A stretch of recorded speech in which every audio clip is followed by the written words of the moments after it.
Halos dili pa madawat sa nabiling kabanay sa usa sa mga sundalo nga napatay sa pagpamusil sulod sa kampo sa 4th Infantry Division sa Philippine Army sa Cagayan de Oro City. Nabiyaan niini ang duha ka mga gagmayng bata o gibuntis sa iyang misis. Ang detalye sa report ni PJ De La Peña. Ikit sa palangga ni Mami. Gisaluduhan sa 4 anyos nga batang lalaki kining lungon kung asa gihaya ang iyang amahan nga si Private First Class Kevin Balaba.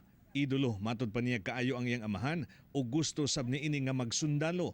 Siya ug ang iyang igsuon nga 5 anyos nga babayi nailo sa pagamatay silang amahan sa shooting incident sa Camp Evangelista. Di na makita ni Private First Class Balaba ang bata nga gisabak sa iyang asawa.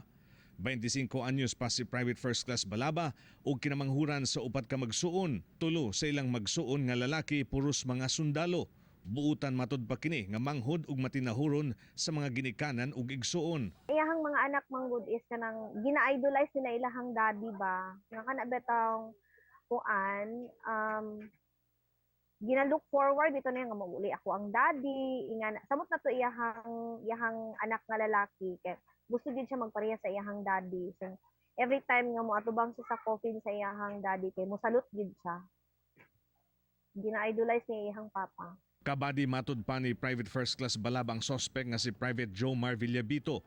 Suod matud pa ang mga namatay ug ang suspect sa ilang barracks isip mga miyembro sa Service Support Battalion.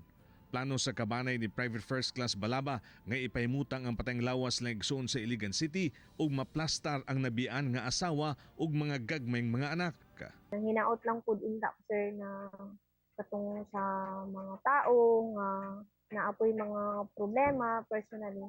Dili lang pud unta bitaw mangdamay o parehaing ani nga pamilyado pud nga naay mabiyaan ng mga bata lo istorya.